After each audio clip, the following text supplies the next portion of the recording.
నమస్కారం ఘంటారావానికి స్వాగతం. ముందుగా ప్రధాన అంశాలు. ఆదాయానికి అధిక ప్రాధాన్యమిచ్చిన కేంద్ర బడ్జెట్, ఆరోగ్యం, మౌలిక వసతుల కల్పనకు పెద్దపీట.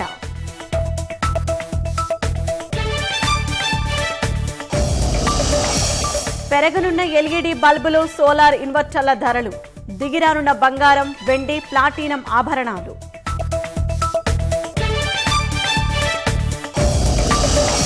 రాష్ట్రాన్ని మరోసారి నిరాశపరిచిన కేంద్ర బడ్జెట్, కాళేశ్వరానికి దక్కని జాతీయ హోదా, మిషన్ భగీరథకే కాస్త ఊరట.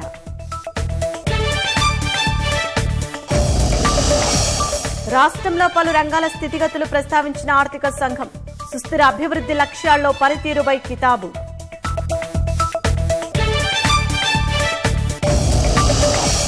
మయన్మార్లో సైనిక తిరుగుబాటును ఖండించిన పలు దేశాలు, ప్రజాస్వామ్యంపై ప్రత్యక్ష దాడిగా అభివర్ణించిన జో బైడెన్.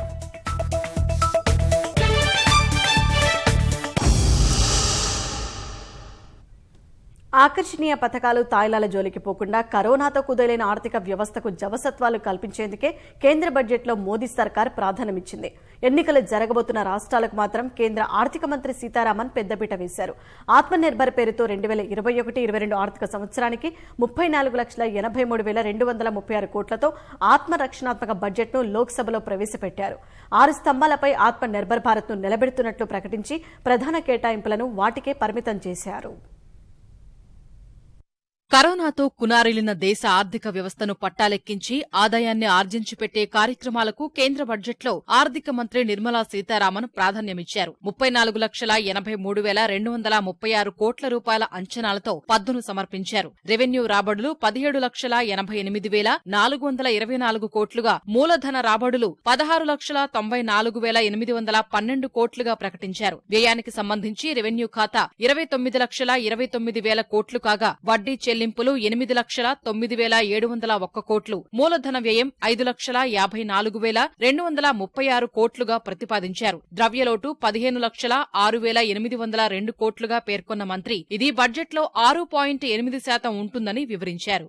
బడ్జెట్లో ఈసారి కొత్త పథకాల జాడ కనిపించలేదు. ఇప్పుడు ఉన్న వాటికే ఆచితూచి కేటాయింపులు చేశారు. బడుగు బలహీన వర్గాలు, వెనుకబడిన తరగతుల కోసం ప్రత్యేకించి రాయితీలు, పన్ను మినహాయింపులు ఇవ్వలేదు. ఎరువులు, ఆహారం, పెట్రోలియం మీద రాయితీని బాగా తగ్గించారు. కేంద్ర పథకాలకు కేటాయింపులు నిరుడు 12,63,690 కోట్లుగా ఉంటే అది కాస్త ఇప్పుడు 10,51,703 కోట్లకు తగ్గిపోయింది. కోవిడ్ కారణంగా మునుపెన్నడూ చూడని పరిస్థితులు ఏర్పడడంతో ప్రభుత్వం ప్రజారోగ్యంపై ప్రత్యేక శ్రద్ధ వహించింది. సవరించిన అంచనాల ప్రకారం గతేడాది వైద్య రంగానికి జీడీపీలో 1.5% కేటాయించగా ఈసారి 1.8% పెంచారు. కోవిడ్ టీకా కోసం 35,000 కోట్లు ప్రతిపాదించారు. పీఎం ఆత్మనిర్భర్ స్వాస్థ్ భారత్ యోజన కింద 6 ఏళ్లకు 64,180 కోట్లు కేటాయించనున్నారు. వెల్నెస్ కేంద్రాలు, సమ్మిళిత ప్రజా ఆరోగ్య ప్రయోగశాలలు, అత్యవసర ఆస్పత్రి విభాగాలు నిర్మించనున్నారు. పౌష్టికాహార పథకం, పోషణ్ అభియాన్ను కలిపి మిషన్ పోషణ్ 2.0ను ఆవిష్కరించారు. అంతర్జాతీయంగా మన తయారీ రంగం విజేతగా అవతరించేందుకు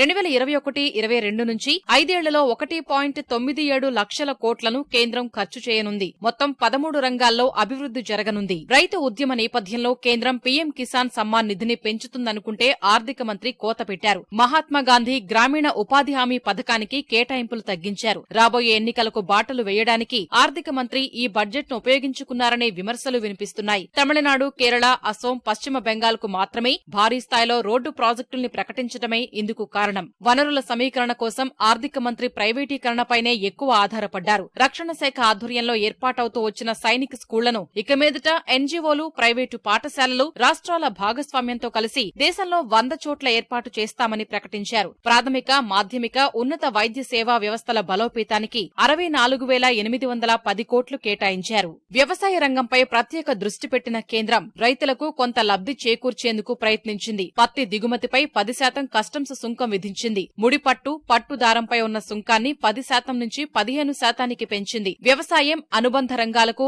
ఆచితూచి కేటాయింపులు చేసింది. గతేడాది సవరించిన అంచనాల ప్రకారం 1,45,355 కోట్లు వీటికి కేటాయింపులుగా ఉంటే ఈసారి 1,48,301 కోట్లకు పెంచింది. ఉపాధి హామీ పథకానికి 2020-21 సవరించిన బడ్జెట్ అంచనాల్లో 1,11,500 కోట్లు కేటాయించగా ఈసారి 73,000 కోట్లు కోట్లు కేటాయించారు. ఇక రక్షణ మంత్రిత్వ శాఖకు 4,78,198 కోట్లు కేటాయించారు. ఆదాయపు పన్ను స్లాబుల్లో ఎలాంటి మార్పులు చేయలేదు. పింఛను, డిపాజిట్లపై వడ్డీ పొందుతున్న 75 ఏళ్లు పైబడిన వృద్ధులు పన్ను రిటర్న్స్ ను దాఖలు చేయాల్సిన అవసరం లేకుండా మినహాయింపు ఇచ్చారు. వారు కట్టాల్సిన పన్నును బ్యాంకులు జమ చేసుకుని మిగతా సొమ్ము చేతికిస్తాయి. పింఛన్లకు గతేడాది సవరించిన పద్దు 2,04,393 కోట్లయితే ఈసారి 1,89,323 కోట్లు మాత్రమే కేటాయించారు.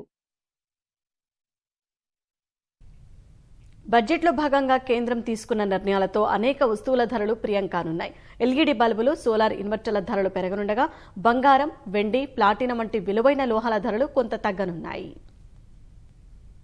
బడ్జెట్లో కేటాయింపులకు అనుగుణంగా వస్తువుల ధరల్లో తగ్గుదల, పెరుగుదల ఉండనుంది. తాజా బడ్జెట్ కేటాయింపుల్లో భాగంగా ఏసీ, రిఫ్రిజిరేటర్లలో వినియోగించే కంప్రెషర్లు, ఎల్ఈడీ బల్బులు, ప్రింటెడ్ సర్క్యూట్ బోర్డులు, ముడి సిల్కు, నూలు, సోలార్ ఇన్వర్టర్లు, వాహనాల్లో వినియోగించే కొన్ని విడిభాగాలు, మొబైల్ ఫోన్ బ్యాక్ కవర్స్, చార్జర్లు, కనెక్టర్ల ధరలు పెరగనున్నాయి. తోలు ఉత్పత్తులు, చేపలు, రొయ్యల మేత, లిథియం అయాన్ బ్యాటరీలోని ముడి సరుకులు, ఇంకు క్యాట్రిడ్జ్లు, ప్లాస్టిక్ తీగలు, పాలిష్ చేసిన సింథటిక్ రాళ్ల ధరల్లో పెరుగుదల కనిపించనుంది. మొబైల్ ఫోన్లు, చార్జర్లకు సంబంధించిన విడిభాగాలపై దిగుమతి సుంకాన్ని ప్రభుత్వం స్వల్పంగా పెంచింది. అయితే ఈ భారం మొత్తం సెల్ ఫోన్ ధరలో చూస్తే 1 నుంచి 2% లోపే ఉంటుంది కనుక కంపెనీలో ప్రస్తుతానికి ధరలు పెంచడం లేదని సమాచారం. అటు కేంద్ర నిర్ణయాలతో నైలాన్ చిప్స్, ఇనుము, స్టీల్ తుక్కు, పాక్షికంగా తయారైన స్టీల్ వస్తువులు, రక్షణ మంత్రిత్వ శాఖ ఆధ్వర్యంలో ఉత్పత్తయ్యే విమానాల విడిభాగాల రేట్లు తగ్గనున్నాయి.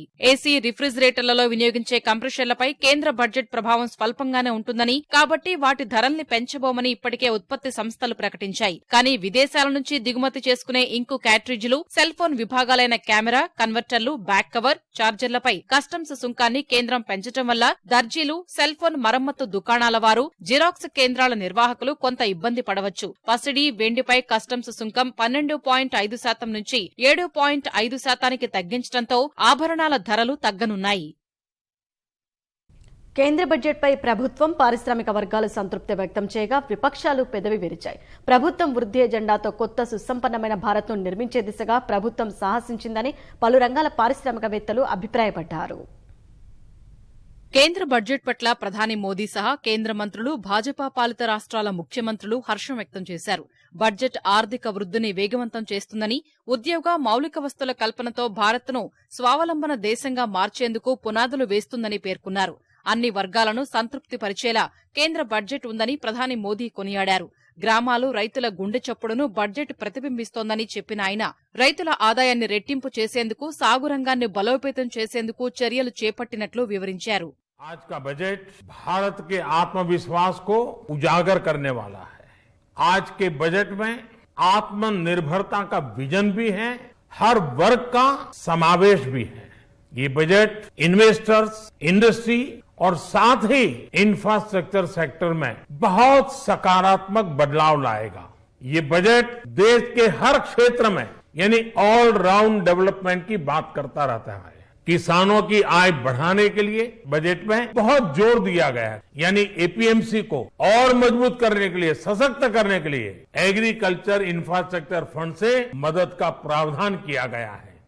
इस बजट के दिल में गांव है, हमारे किसान है। కేంద్ర బడ్జెట్ను పారిశ్రామిక వర్గాలు స్వాగతించాయి. ఆత్మనిర్భర్ భారత్ను సాకారం చేసే దిశగా బడ్జెట్ ఉందని పారిశ్రామికవేత్తలు పేర్కొన్నారు. మౌలిక సదుపాయాల విస్తరణ, విద్య, గృహ, ఆరోగ్య సంరక్షణ, వ్యాక్సినేషన్ డ్రైవ్కు అధిక మొత్తంలో నిధులు కేటాయించారని కొనియాడారు. వైద్యారోగ్య శాఖలకు కేటాయింపులు పెంచడం వల్ల గ్రామీణ, పట్టణ ప్రాంతాల్లో వైద్య సదుపాయాలు బలోపేతమవుతాయన్నారు. బడ్జెట్కు దశ దిశ లేదని, ఇది తప్పుడు చికిత్స వంటిదని కాంగ్రెస్ విమర్శించింది. ప్రజల చేతుల్లో డబ్బులు ఉంచాల్సింది పోయి మోదీ సర్కారు ఆశ్రిత పెట్టుబడిదారులకు దేశ ఆస్తులను అప్పగించే యోచన చేస్తోందని కాంగ్రెస్ నేత రాహుల్ గాంధీ ఆరోపించారు. పీఎస్యూల నుంచి బీమా వరకు అన్నింటినీ కేంద్రం అమ్మేస్తోందని, ప్రజలను మోసం చేసే బడ్జెట్ అని తృణమూల్ అధినేత మమతా బెనర్జీ విమర్శించారు. బడ్జెట్లో దేశాభివృద్ధికి సంబంధించి ఎలాంటి అంశాలు లేవన్న ఆర్జేడీ నేత తేజస్వీ యాదవ్ కేవలం దేశాన్ని విక్రయించేలా ఉందని వ్యాఖ్యానించారు. కేవలం కార్పొరేట్లకు మాత్రమే లాభించేలా ఈ బడ్జెట్ ఉందన్న ఢిల్లీ సీఎం కేజ్రీవాల్ దీనివల్ల ద్రవ్యోల్బణం పెరిగి సామాన్యులకు కష్టాలు పెరుగుతాయని అభిప్రాయపడ్డారు. సుస్థిర అభివృద్ధి లక్ష్యాల్లో తెలంగాణ మంచి పనితీరు కనబరిచిందని 15వ ఆర్థిక సంఘం తెలిపింది. పెట్టుబడిదారులను ప్రోత్సహించేలా ఎన్నో విధానాలను తీసుకొచ్చిన రాష్ట్రం సరళతర వాణిజ్య విధానంలో ముందు వరుసలో నిలిచిందని పేర్కొంది. సొంత పన్నుల రాబడి వృద్ధి బాగా ఉందన్న ఆర్థిక సంఘం స్టాంపు డ్యూటీ విషయంలో మెరుగయ్యేందుకు ఇంకా అవకాశం ఉందని అభిప్రాయపడింది. చెల్లించాల్సిన రుణాలు కొంత ఆందోళన కలిగిస్తున్నాయని, ఆ అంశాన్ని సరైన దిశలో పరిష్కరించుకోవాలని సూచించింది. రానున్న 5 ఏళ్ల కోసం వివిధ రాష్ట్రాలకు కేంద్రం ఇవ్వాల్సిన నిధులు, గ్రాంట్లకు సంబంధించి 15వ ఆర్థిక సంఘం నివేదిక సమర్పించింది. ఆయా రాష్ట్రాలకు సంబంధించిన వివిధ రంగాల స్థితిగతులను ప్రస్తావించిన కమిషన్ కొన్ని సిఫారసులు చేసింది. దేశ సగటు తలసరి ఆదాయం 1,40,422 రూపాయలు ఉంటే తెలంగాణ తలసరి ఆదాయం 2,25,047 రూపాయలుగా ఆర్థిక సంఘం పేర్కొంది. 2017 నుంచి 2019 వరకు రాష్ట్రంలో అటవీ విస్తీర్ణం 0.8% పెరిగినట్లు తెలిపింది. నీతి ఆయోగ్ నిర్దేశించిన సుస్థిర అభివృద్ధి లక్ష్యాల్లో 67 పాయింట్లతో రాష్ట్రం 5వ స్థానంలో నిలిచింది. ఆరోగ్యం, డీసెంట్ వర్క్, ఆర్థికాభివృద్ధి, అసమానతల తగ్గింపు సూచికల్లో తెలంగాణ ముందుందని తెలిపింది. 2018-19లో తెలంగాణ మొత్తం రెవెన్యూలో కేంద్రం నుంచి వచ్చిన నిధులు 27% లోపే ఉన్నాయని, అంటే రాష్ట్రం ఎక్కువగా సొంత నిధులపైనే ఆధారపడిందని తెలిపింది. పన్ను, పన్నేతర ఆదాయాల్లో ఇదే ఒరవడిని కొనసాగించాలని సూచించింది. కీలకమైన వైద్య, ఆరోగ్య సూచికల్లో రాష్ట్రం జాతీయ సగటు కంటే ముందుంది. చిన్నారుల మరణాలు, వ్యాక్సినేషన్, ప్రసూతి మరణాలు తదితరాల్లో జాతీయ సగటు కంటే రాష్ట్రం మెరుగ్గా ఉంది. టీఎస్ఐ పాస్, టీ హబ్ లాంటి పెట్టుబడిదారులకు ప్రోత్సాహక విధానాలను అమలు చేస్తోందని, సరళతర వాణిజ్య విధానంలో ముందంజలో ఉందని ఆర్థిక సంఘం తెలిపింది. మహారాష్ట్రతో పాటు తెలంగాణ మాత్రమే 90% భూ రికార్డులను కంప్యూటరీకరించిందని, తద్వారా డీబీటీ ద్వారా నగదు బదిలీ సులభమైందని పేర్కొంది. రెవెన్యూ లోటు, రుణాలను తగ్గించుకోవాల్సిన అవసరం ఉందని ఆర్థిక సంఘం సూచించింది. అదనపు రుణాలు తీసుకున్నప్పటికీ జీఎస్డీపీలో అప్పుల శాతం పరిమితికి లోబడే ఉందని తెలిపింది. 80,000 కోట్ల రూపాయల భారీ అంచనా వ్యయంతో కాళేశ్వరం ప్రాజెక్టును రాష్ట్ర ప్రభుత్వం ప్రతిష్టాత్మకంగా చేపట్టిందని, అయితే ప్రాజెక్టు నిర్వహణ కోసం అవసరమయ్యే వ్యయం కోసం యూజర్ ఛార్జీల తరహాలో రెవెన్యూ సమకూర్చుకోవాలని సూచించింది. చెల్లించాల్సిన రుణాలు ఆందోళన కలిగిస్తున్న నేపథ్యంలో అందుకు సంబంధించి పటిష్ట విధానాన్ని అమలు చేయాలని సూచించింది. రాష్ట్రంలోని కేవలం 4 జిల్లాలైన హైదరాబాద్, రంగారెడ్డి, మేడ్చల్, మల్కాజిగిరి, సంగారెడ్డి నుంచే జీఎస్డీపీలో 52% సమకూరుతోందని కమిషన్ వివరించింది. అన్ని జిల్లాల్లో సమతుల అభివృద్ధి ఉండేలా ఇతర పట్టణ ప్రాంతాల్లోనూ అభివృద్ధి కోసం పెట్టుబడులు పెట్టాలని సూచించింది. 15 ఏళ్లు ఆ పైబడిన వారిని పరిశీలిస్తే 2017-18 నిరుద్యోగం అంశంలో తెలంగాణ 5వ స్థానంలో ఉందని ఆర్థిక సంఘం తెలిపింది. ఉపాధి అవకాశాలు ఎక్కువగా లభించేలా ఆయా రంగాలను ప్రోత్సహించాలని సూచించింది. విద్య విషయంలో జాతీయ స్థాయితో పోలిస్తే తెలంగాణ వెనుకంజలో ఉందని, విద్యపై చేస్తున్న వ్యయం కూడా తక్కువగా ఉందని ఆర్థిక సంఘం తెలిపింది. ఘన వ్యర్థాలు, వాయు కాలుష్యం నిర్వహణ కోసం హైదరాబాద్ నగరానికి రానున్న 5 ఏళ్లలో 1939 కోట్ల రూపాయలు అందనున్నాయి. 15వ ఆర్థిక సంఘం ఈ మేరకు నిధులను సిఫారసు చేసింది. మిలియన్ ప్లస్ నగరాల జాబితాలో భాగంగా భాగ్యనగరానికి ఈ నిధులు అందనున్నాయి. 2021-22లో ఘన వ్యర్థాల నిర్వహణకు 236 కోట్లు, వాయు నాణ్యత కోసం 118 కోట్లు సిఫారసు చేసింది. 2022-23లో ఘన వ్యర్థాల నిర్వహణకు 245 కోట్లు, వాయు నాణ్యత కోసం 122 కోట్లు సిఫారసు చేసింది. 2023-24లో ఘన వ్యర్థాల నిర్వహణకు 259 కోట్లు, వాయు నాణ్యత కోసం 129 కోట్లు సిఫారసు చేసింది. 2024-25లో ఘన వ్యర్థాల నిర్వహణకు 274 కోట్లు, వాయు నాణ్యత కోసం 137 కోట్లు సిఫారసు చేసింది. 2025-26లో ఘన వ్యర్థాల నిర్వహణకు 278 కోట్లు, వాయు నాణ్యత కోసం 140 కోట్లు సిఫారసు చేసింది. మొత్తంగా 5 ఏళ్లలో ఘన వ్యర్థాల నిర్వహణకు 1,293 కోట్లు, వాయు కాలుష్య నియంత్రణకు 646 కోట్ల రూపాయలు ఆర్థిక సంఘం సిఫారసుల ద్వారా హైదరాబాద్కు అందనున్నాయి. కేంద్ర బడ్జెట్లో రాష్ట్రానికి అదనంగా ఏమీ దక్కలేదు. కాళేశ్వరం ప్రాజెక్టు జాతీయ హోదా సహా వివిధ విన్నపాలకు ఎక్కడా చోటు దక్కలేదు. పన్నుల రాష్ట్ర వాటాలోనూ తగ్గుదల ఉంది. రుణ పరిమితి 4% పెరిగింది. మిషన్ భగీరథ నిర్వహణకు మాత్రం రాష్ట్రానికి ప్రత్యేకంగా 2,350 కోట్ల రూపాయలను కేంద్ర ఆర్థిక సంఘం సిఫార్సు చేసింది. కేంద్ర బడ్జెట్లో రాష్ట్రానికి మరోమారు నిరాశ ఎదురైందని చెప్పుకోవచ్చు. రాష్ట్రానికి అదనంగా ప్రత్యేకంగా ఎలాంటి కేటాయింపులు లేకపోవడమే ఇందుకు కారణం. బడ్జెట్ నేపథ్యంలో రాష్ట్ర ప్రభుత్వం పలు విజ్ఞప్తులను కేంద్ర ప్రభుత్వం ముందుంచింది. విభజన చట్టంలోని హామీలు సహా వివిధ పథకాలు, కార్యక్రమాలకు నిధులు కేటాయించాలని కోరింది. ప్రతిష్టాత్మకంగా చేపట్టిన కాళేశ్వరం ప్రాజెక్టుకు జాతీయ హోదా కల్పించాలని కోరింది. ఖాజీపేటలో రైల్వే కోచ్ ఫ్యాక్టరీ, బయ్యారంలో ఉక్కు కర్మాగారం, పారిశ్రామిక ప్రోత్సాహకాలు తదితర విభజన చట్టంలోని హామీలకు కేటాయింపులు చేయాలని విజ్ఞప్తి చేసింది. 900 కోట్ల రూపాయల వెనకబడిన జిల్లాల అభివృద్ది నిధులు ఇవ్వాలని కోరింది. మహిళా సంఘాలకిస్తున్న వడ్డీ రాయితీని అన్ని జిల్లాలకు వర్తింపజేయాలని, సామాజిక భద్రతా పింఛన్లకు కేంద్రం ఇస్తున్న 200 రూపాయలను 1000 రూపాయలకు పెంచాలని కోరింది. అటు హైదరాబాద్లో వరదల కారణంగా 5,000 కోట్ల నష్టం జరిగినందున తక్షణమే 1,350 కోట్ల రూపాయలు ఇవ్వాలని కోరారు. మరోవైపు పారిశ్రామికంగా Hyderabad pharma city, Kakatiya textile park, పారిశ్రామిక కారిడార్లకు నిధులు కేటాయించాలని ప్రభుత్వం కేంద్రానికి లేఖలు రాసింది. హైదరాబాద్ నగరంలో సమగ్ర సివరేజ్ మాస్టర్ ప్లాన్, వ్యూహాత్మక నాలాల అభివృద్ది పథకం, వరంగల్లో మెట్రో ప్రాజెక్టుకు, పురపాలికల్లో ఘన వ్యర్థాలు, మానవ వ్యర్థాల నిర్వహణ, బయోమైనింగ్, అండర్ గ్రౌండ్ డ్రైనేజీ తదితరాలకు నిధులు ఇవ్వాలని కోరారు. అయితే కేంద్ర బడ్జెట్లో రాష్ట్రానికి సంబంధించి ఎలాంటి ప్రత్యేక కేటాయింపులు చేయలేదు. రుణ పరిమితిని జీఎస్డీపీలో 5% షరతులు లేకుండా పెంచాలని రాష్ట్ర ప్రభుత్వం కోరింది. కేంద్రం 4% పెంచింది. తద్వారా అదనంగా 1% అప్పు తీసుకునే వెసులుబాటు కలిగింది. అటు పన్నుల్లో రాష్ట్ర వాటా తగ్గింది. గత ఆర్థిక సంవత్సరంలోనే వాటా తగ్గగా 2021-22కు కూడా తగ్గింది. రానున్న 5 ఏళ్లకు 15వ ఆర్థిక సంఘం పన్నుల్లో రాష్ట్ర వాటా 2.102% తగ్గింది. దీంతో గత బడ్జెట్లో పేర్కొన్న 16,726 కోట్ల పన్నుల్లో వాటా ఈ మారు 13,990 కోట్లకు తగ్గింది.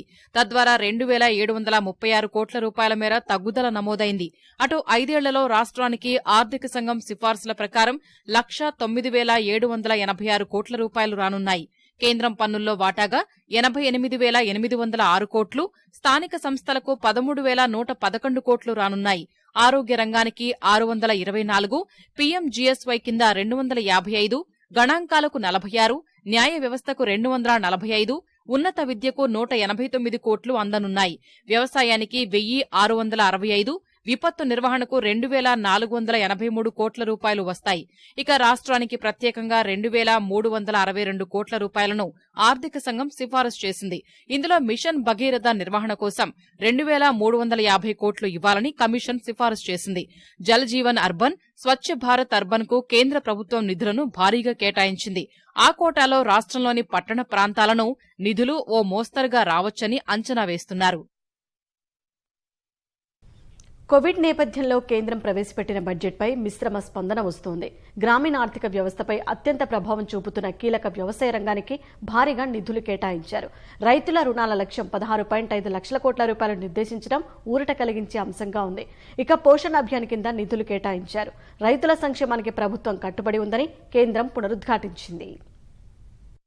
కోవిడ్-19 నేపథ్యంలో కుదేలైన ఆర్థిక వ్యవస్థను గాడిలో పెట్టేందుకు కేంద్ర ప్రభుత్వం ప్రయత్నం చేస్తోంది. ఈ ఆర్థిక సంవత్సరం కేంద్ర బడ్జెట్లో ఆత్మనిర్భర్ భారత్ ప్రతిబింబించేలా రంగాల వారీగా కేటాయింపులు చేశారు. 2021-22 బడ్జెట్ అంచనా మొత్తం 34.83 లక్షల కోట్ల రూపాయలు ప్రవేశపెట్టారు. రైతు సంక్షేమానికి కేంద్ర ప్రభుత్వం కట్టుబడి ఉందని కేంద్ర ఆర్థిక శాఖ మంత్రి నిర్మలా సీతారామన్ స్పష్టం చేశారు. అయితే లాక్డౌన్ సమయంలో 20 లక్షల కోట్ల రూపాయలు ఆత్మనిర్భర్ భారత్ లో భాగంగా కేటాయించగా ఇందులో వ్యవసాయ మౌలిక సదుపాయాల కల్పన నిధి కింద 1 లక్ష కోట్ల రూపాయలు కేటాయించినా ఖర్చు పెట్టిన దాఖలాలు లేవన్న విమర్శలు ఉన్నాయి. వ్యవసాయ రంగానికి కేంద్రం చేసిన నిధుల కేటాయింపులపై వ్యవసాయ నిపుణులు, రైతు సంఘాల్లో మిశ్రమ స్పందన వ్యక్తమవుతోంది.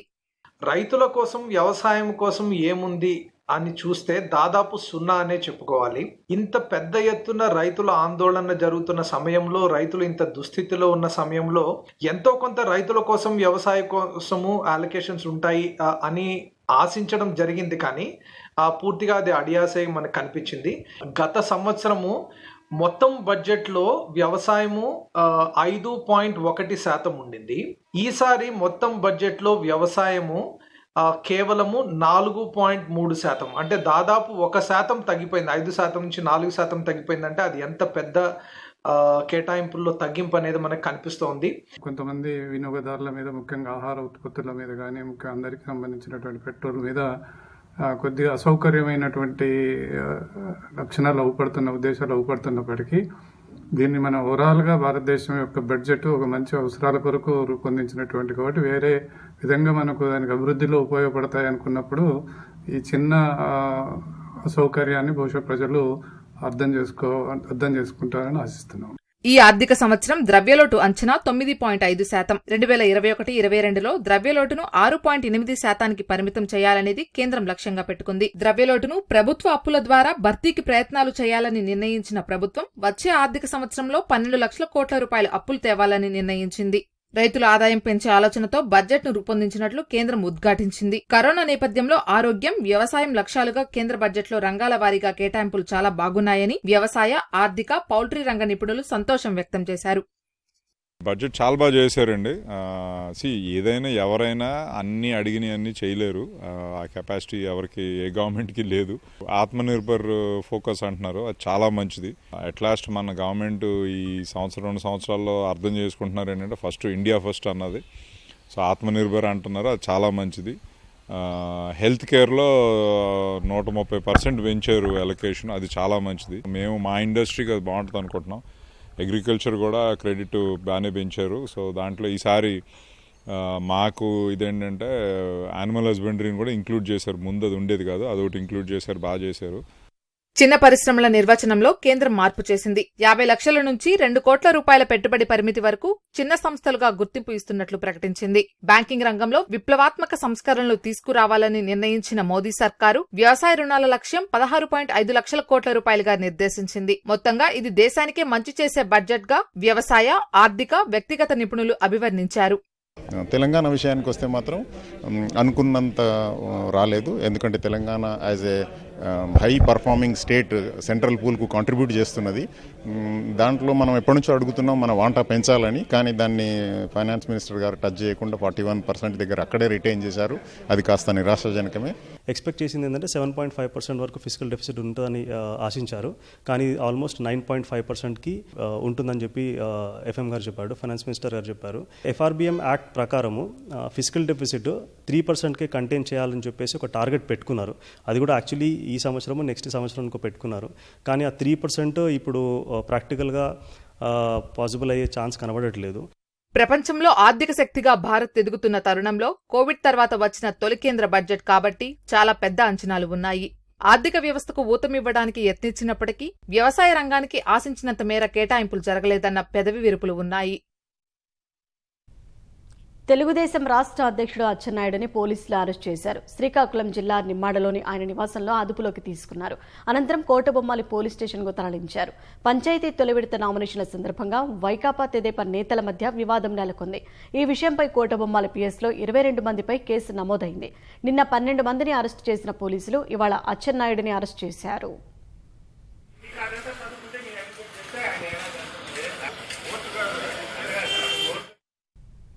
తెలుగుదేశం రాష్ట్ర అధ్యక్షుడు అచ్చెన్నాయుడిని పోలీసులు అరెస్ట్ చేశారు. శ్రీకాకుళం జిల్లా నిమ్మాడలోని ఆయన నివాసంలో అదుపులోకి తీసుకున్నారు. అనంతరం కోటబొమ్మాలి పోలీస్ స్టేషన్కు తరలించారు. పంచాయతీ తొలి విడత నామినేషన్ల సందర్భంగా వైకాపా తెదేపా నేతల మధ్య వివాదం నెలకొంది. ఈ విషయంపై కోటబొమ్మాలి పిఎస్లో 22 మందిపై కేసు నమోదైంది. నిన్న 12 మందిని అరెస్టు చేసిన పోలీసులు ఇవాళ అచ్చెన్నాయుడిని అరెస్ట్ చేశారు. కేంద్ర బడ్జెట్పై రాష్ట్రంలో పార్టీలు భిన్నాభిప్రాయాలు వ్యక్తం చేశాయి. వార్షిక పద్దులో రాష్ట్రానికి అన్యాయం జరిగిందని కాంగ్రెస్ ఆరోపించింది. కాజీపేట కోచ్ ఫ్యాక్టరీ, ఎంఎంటీఎస్ విస్తరణ తదితరాల ఊసెత్తలేదని వామపక్షాలు విమర్శించాయి. తెలంగాణకు అంచనాలకు మించి నిధులు కేటాయించారని రాష్ట్ర భాజపా నేతలు కేంద్రం బడ్జెట్పై హర్షం వ్యక్తం చేశారు. కేంద్ర ప్రభుత్వం ప్రవేశపెట్టిన బడ్జెట్ నిరాశాజనకంగా ఉందని రాష్ట్రంలో విపక్షాలు అసహనం వ్యక్తం చేశాయి.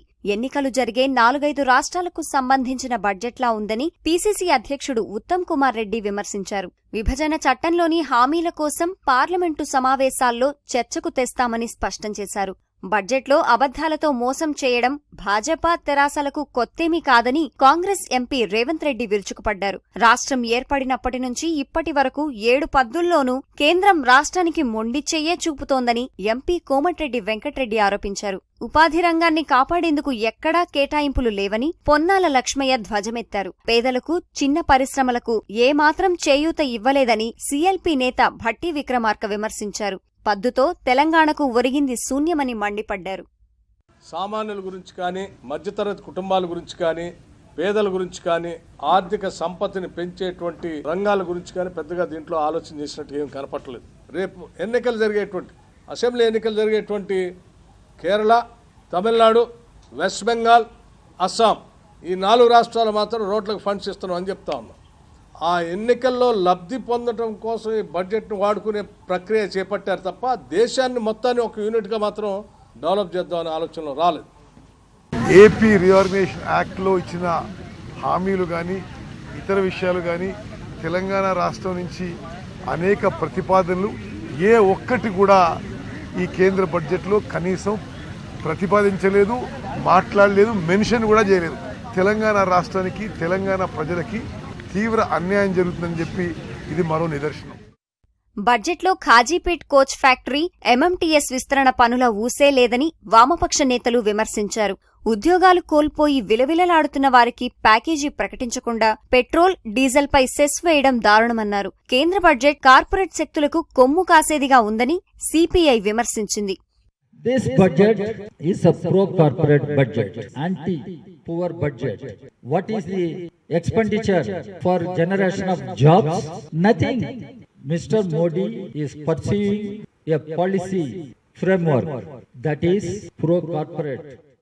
కేంద్ర బడ్జెట్ $5 ట్రిలియన్ ఆర్థిక వ్యవస్థను ఆత్మనిర్భర్ భారత్ దిశగా నడిపించేందుకు తోడ్పడనుందని కేంద్ర మంత్రి కిషన్ రెడ్డి స్పష్టం చేశారు. పేదలు, మధ్యతరగతి ప్రజల జీవన ప్రమాణాలు పెంచేలా బడ్జెట్ ఉందని భాజపా రాష్ట్ర అధ్యక్షుడు బండి సంజయ్ పేర్కొన్నారు. పసుపు దిగుమతి నిషేధించడం, పత్తి దిగుమతిపై సుంకం విధించడం రాష్ట్ర రైతులకు కలిసొస్తుందని ఎంపీ అరవింద్ ఆశాభావం వ్యక్తం చేశారు. ఆర్థిక సంఘం నిధులు తగ్గించాలని చెప్పినా రాష్ట్రానికి అంచనాలకు మించి కేటాయింపులు జరిగాయని భాజపా జాతీయ ఉపాధ్యక్షుడు డీకే అరుణ వివరించారు. మన రాష్ట్ర ప్రభుత్వానికి రావాల్సినటువంటి వాటాను తగ్గించమని 15వ ఆర్థిక సంఘం సలహా ఇచ్చినప్పటికీ కూడా మోడీ ప్రభుత్వం యథావిధిగానే అందించిన విషయం ఈ సందర్భంగా నేను తెలియజేస్తా ఉన్నా. ఎప్పుడు చూసినా కేంద్రం మాకే నిధులు ఇస్తలేదు, అన్యాయం చేస్తుంది, ఇక్కడ నుంచి కట్టే ట్యాక్స్లు కూడా మాకు ఇవ్వడం లేదు, వేరే రాష్ట్రాలకు ఇస్తున్నటువంటి అబద్ధ ప్రచారం చేస్తా ఉన్నటువంటి విషయం ఈ సందర్భంగా నేను తెలియజేస్తా ఉన్నా. సైబరాబాద్ కమిషనరేట్ స్పోర్ట్స్ మీట్ ఉత్సాహంగా ముగిసింది. విజేతలకు బహుమతులు అందించే కార్యక్రమంలో సిపి సజ్జనార్తో పాటు బ్యాడ్మింటన్ కోచ్ పుల్లెల గోపీచంద్, నటి పాయల్ రాజ్పుత్ పాల్గొన్నారు. పోలీసులే నిజమైన స్టార్లంటూ పాయల్ రాజ్పుత్ వారి సేవలను కొనియాడారు. ఏటా 2 సార్లు స్పోర్ట్స్ మీట్ నిర్వహించేలా చూడాలని సిపి సజ్జనార్ను గోపీచంద్ కోరారు. ప్రతి ఒక్కరూ ఫిట్నెస్ పై దృష్టి సారించాలని గోపీచంద్ సూచించారు.